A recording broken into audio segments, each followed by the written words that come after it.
subscribe the channel and press the bell icon for latest updates.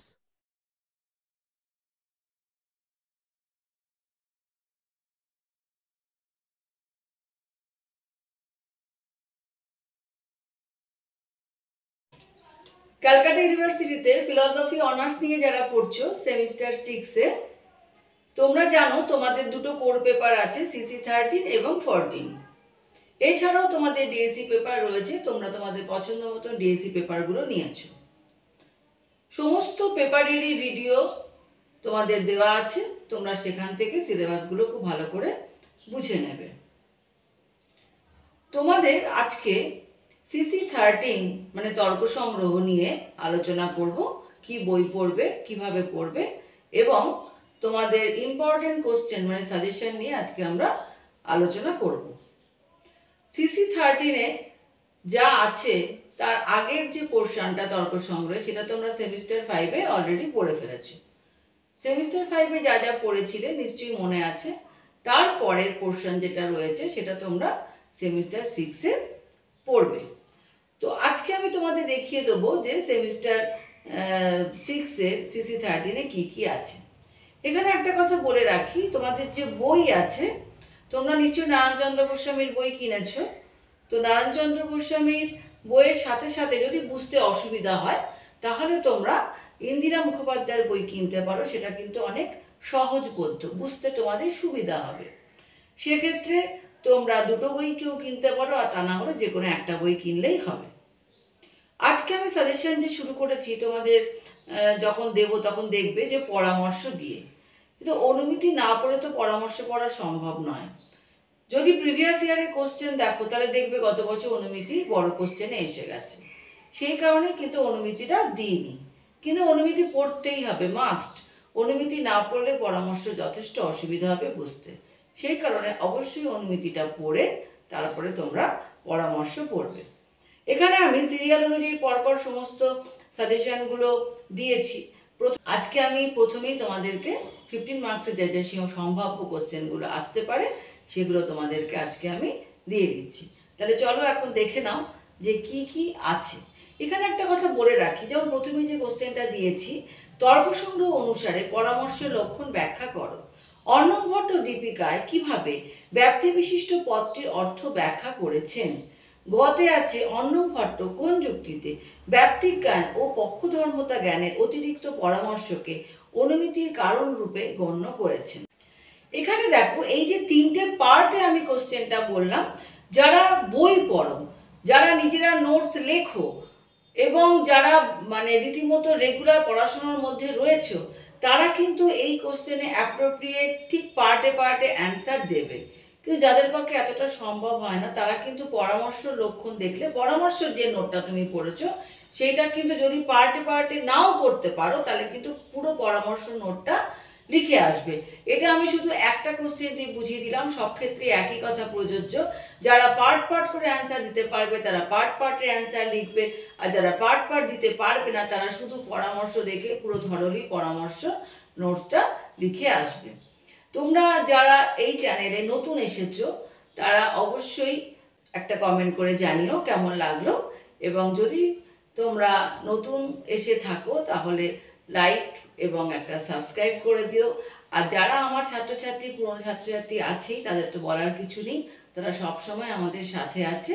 তাহলে চলো এখন আমরা দেখে নিই যে আমাদের cc-13 কি আছে।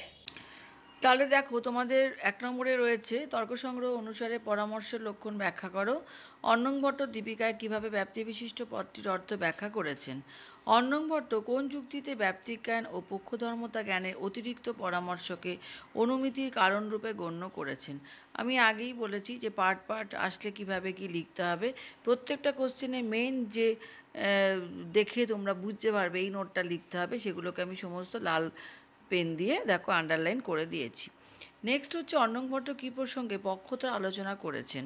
পক্ষতা কাকে বলে? এই প্রসঙ্গে প্রতিবন্ধক ও উত্তেজকের আলোচনা করা হয়েছে কেন তা ব্যাখ্যা করো। তর্ক সংগ্রহ দীপিকা অবলম্বনে ব্যাপ্তির লক্ষণ দাও। এই প্রসঙ্গে ব্যাপ্তি গ্রহোপায় আলোচনা করো।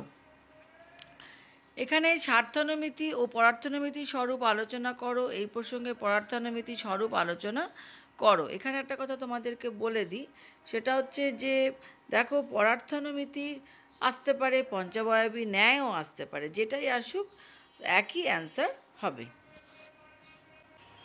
নেক্সট 5 নম্বরে রয়েছে অর্ণবভট্টকে অনুসরণ করে কেবল ব্যতিরেকী লিঙ্গ এবং কেবলান্বয়ী লিঙ্গের মধ্যে পার্থক্য নিরূপণ করো।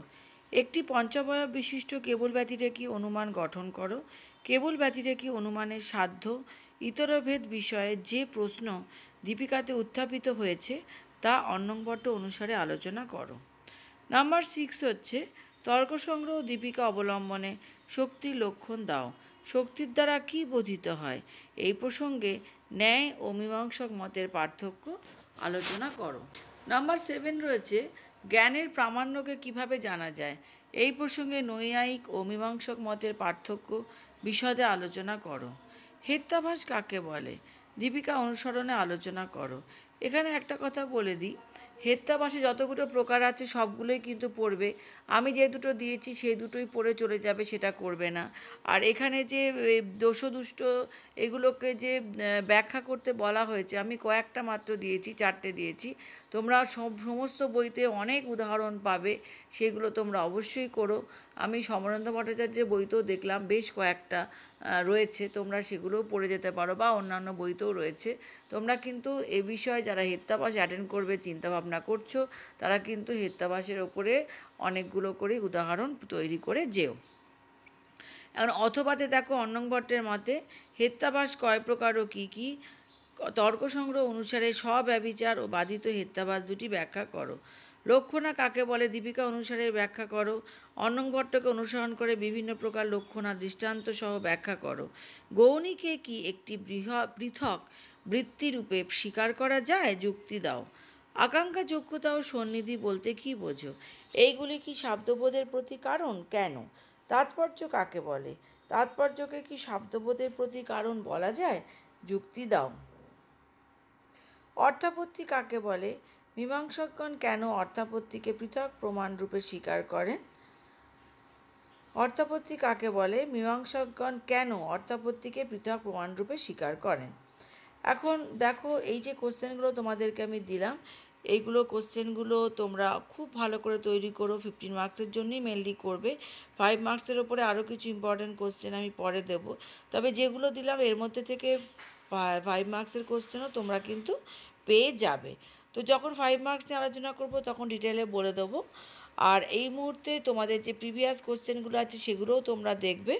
তো অনেক টপিক আছে যেগুলো এখানে দিইনি, কিন্তু তর্ক সংগ্রহের ক্ষেত্রে বারবার বলে দিচ্ছি সিরিয়ালি প্রত্যেকটা টপিক পরপর পড়ে নেবে, তাহলে বুঝতে তোমাদের সুবিধা হবে।